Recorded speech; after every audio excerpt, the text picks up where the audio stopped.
High everyone welcome back to the Mong academy YouTube channel. आमी तोमादेर सौमेन दा। तो आज के होच्छे 9 डिसेम्बर। तो आज के सुप्रीम कोर्टे ओबीसी केसेर हियारिंग छिलो। तोमरा प्रत्येके जानो, प्रत्येके तोमरा चेयेछिले आज के सुप्रीम कोर्टेर दिके कि आपडेट उठे एलो ओबीसी केस निये। तो प्रत्येकटा आपडेट तोमादेर संगे शेयर करब। कि आपडेट उठे एलो, भालो खबरও রয়েছে এবং খারাপ খবরও রয়েছে, সেটাও তোমাদের সঙ্গে শেয়ার করব। তোমাদের ডাব্লিউবিপি কেপি কনস্টেবলের এক্সাম আপডেট সমস্ত কিছু আপডেট শেয়ার করব এই ভিডিওর মাধ্যমে। পুরো ভিডিওটা জাস্ট দেখার চেষ্টা করবে। চ্যানেলে নতুন হলে অতি অবশ্যই চ্যানেলটাকে সাবস্ক্রাইব করে পাশে থাকা বেল আইকনটাকে প্রেস করে দেবে। যখনই নতুন ভিডিও আমি আপলোড করব তার নোটিফিকেশন সর্বপ্রথম তোমরা পেয়ে যাবে। তো অতি অবশ্যই চ্যানেলটাকে সাবস্ক্রাইব করে রেখে দাও। তো ফার্স্ট অফ অল অনেক আর্গুমেন্ট হয়েছে দুই দলের তরফ থেকে এবং অনেক ভাইটাল পয়েন্টগুলো উঠে এসেছে এবং যে ভাইটাল মেন তোমরা দেখতে পেয়ে যাবে সুপ্রিম কোর্টের যেটা লাইভ সেকশন হয় লাইভ ইউটিউবে, সেটা তোমরা দেখে নিতে পারো সেখান থেকে, ঠিক আছে। তো মেন পয়েন্টগুলো যেগুলো উঠে এসেছে সেগুলো আমি বলছি। অনেক কিছু উঠে এসেছে, এরকম উঠে এসেছে যে রাজ্য সরকার ওবিসি সার্টিফিকেট দিতেই পারে, কাস্ট সার্টিফিকেট দিতেই পারে, ঠিক আছে। যে কোনো যারা পিছিয়ে রয়েছে তাদেরকে এগিয়ে নিয়ে যাওয়ার জন্য কাস্ট সার্টিফিকেট দিতে পারে। এবং আরেকটা যিনি উকিল ছিলেন তিনিও বলেছেন যদি মানে সার্টিফিকেট দিতে হয় তাহলে আদার ব্যাকওয়ার্ড ক্লাসেস যেটা রয়েছে তাদের কাছে পারমিশন নিতে হয়। এরকম কিছু আর্গুমেন্ট যাই হোক হয়েছে, এগুলো তোমরা দেখে নিতে পারবে। মেন যে ভাইটাল পয়েন্ট যেটা কপিল সিব্বল উঠিয়েছিলেন সেটা খুব ভালো লেগেছে এবং প্রত্যেকটা অ্যাসপিরেন্টের কথা তিনি বলেছেন, স্টুডেন্টদের কথা বলেছেন যে 12 লক্ষ কাস্ট সার্টিফিকেট বাতিল গেছে, ঠিক আছে। এবং ভুক্তভোগী অনেকে এবং এক্সাম হচ্ছে না।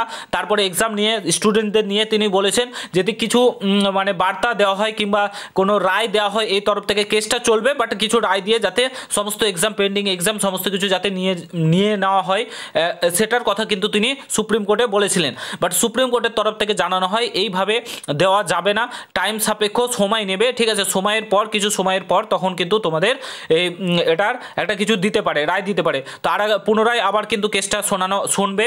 এরপরে 7 জানুয়ারি নেক্সট হিয়ারিং ডেট দেওয়া হয়েছে তোমাদের 7 জানুয়ারি, ঠিক আছে।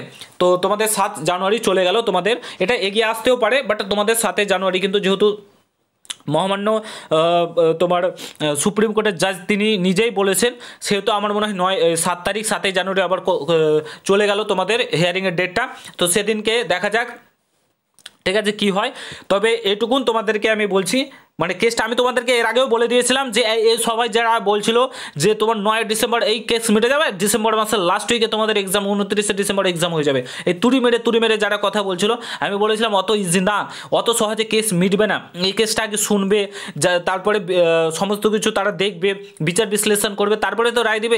শুনেই কি হাতের মোয়া যে তুমি সঙ্গে সঙ্গে বানিয়ে ফেলবে, এই হচ্ছে ব্যাপার। অনেকে অনেক রকম কথা তখন বলেছিল। তো আমি দেখলে বললাম অত সহজে কেস মেটার না, শুনলেও টাইম সাপেক্ষ, ঠিক আছে। এগুলো সুপ্রিম কোর্টের ব্যাপার, গাধার মতো যা ইচ্ছা তাই বলে দিলে হয় না। তো যাই হোক তোমাদের 7 জানুয়ারি হিয়ারিং ডেট দিয়েছে।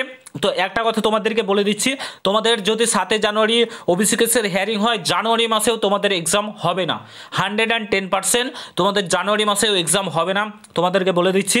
তারপরে ফেব্রুয়ারিতে মাধ্যমিক, উচ্চ মাধ্যমিক মার্চে, তারপরে এপ্রিল মে মাসে তোমাদের কিন্তু যে এক্সাম সেটা হবে। তো তোমরা বুঝতে পারছো, আমি সমস্ত কিছু তোমাদেরকে বলে দিলাম, আশা করি বুঝতে পেরেছো। তো সমস্ত আপডেট শেয়ার করলাম। যদি ভিডিওটা ভালো লাগে প্রত্যেকের সঙ্গে শেয়ার করো। চ্যানেলে নতুন হলে অবশ্যই সাবস্ক্রাইব করে যেও। দেখা হচ্ছে নতুন ভিডিওর সঙ্গে। বন্ধুরা ভালো থেকো, সুস্থ থেকো, গুড বাই, জয় হিন্দ, বন্দে মাতরম।